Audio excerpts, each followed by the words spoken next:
రాజు అలా వెళ్ళిపోతుంటే ఒక టైలర్ దగ్గరికి వచ్చాడంట. ఏవయ్యా నిన్ను మంచి బట్టలు కుట్టమన్నా కదా, రాజవస్త్రాలు కుట్టావా అంటే, ఇది కుట్టలేదని చంపేస్తాడని మహాన్ బాబా కుట్టేహాను అన్నాడంట. ఇది ఎలా పట్టాను కానీ ఎలా పట్టుకొచ్చాడంట గుత్తి చేతులు.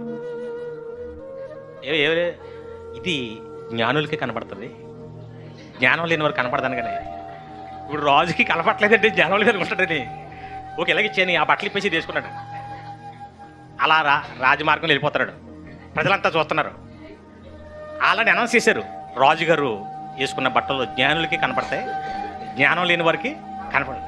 ఇప్పుడు అడుగుతున్నారంట, అదిరిపోయిన రాజుగారి బట్టలు, ఇంకా అందరూ జ్ఞానం లేడు అనుకుంటారని బాగున్నాయి అన్నాడు. చివరికి ఒక కుర్రోడు అలమ్మ దగ్గర ఉన్నాడట, బట్టలు లేకుండా వచ్చాడేంటి రాజు అన్నాడట. అప్పుడు అందరూ అంటారట, నిజమే బట్టలేవు. చూసారా ఎవడకాడే గ్యామ్లింగ్. ఇప్పుడు భక్తులు కూడా చర్చలు ఏం చేస్తారు, నీకు కనపడలేదంటే, నీతో మాట్లాడలేదంటే నేను పాపిని అనుకుంటారని నాతో కూడా మాట్లాడుతుంటాడు. నీతో రోజే మాట్లాడతాడమ్మా, రోజు ఇదే పని ఆయనకి, పని ఏమి లేదు. ఇంకా నువ్వు తినేసి శుభ్రంగా పడుకుంటే వచ్చేసి అంటే ఇలా మోసం చేస్తారండి. కళలు, దర్శనాలు, భావాలు అని చెప్పి ప్రజల్ని మాయ చేయటం. నువ్వు బైబిల్ చదవాలి, బైబిల్ నేర్చుకోవాలి. దేవుడు నీతో మాట్లాడాలంటే ఓన్లీ మార్గం ఏంటి? ఇప్పుడు బైబిల్.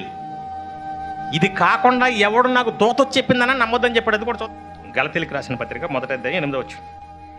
మేము మీకు ప్రకటించిన సువార్త కాక, ఇదిగో ఈ 66 పుస్తకాల్లో రాసింది కాక మరి ఒక సువార్తను మరలా మేమే చెప్పినా, పౌలు గారితో కలుపుకుంటాడు, మళ్ళీ నేనే చెప్పినా, లేదా పరలోకం నుంచి ఒక దూత వచ్చి చెప్పినా అతడు శాపగ్రస్తులవుతుడు.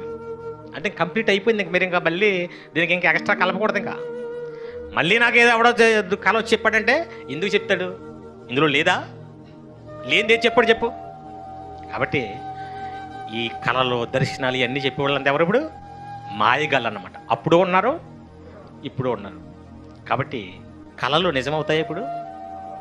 అప్పుడు అయ్యాయి, ఇప్పుడు కానీ కళలు వస్తాయి. దానివల్ల ఏమైనా నష్టం ఉందా?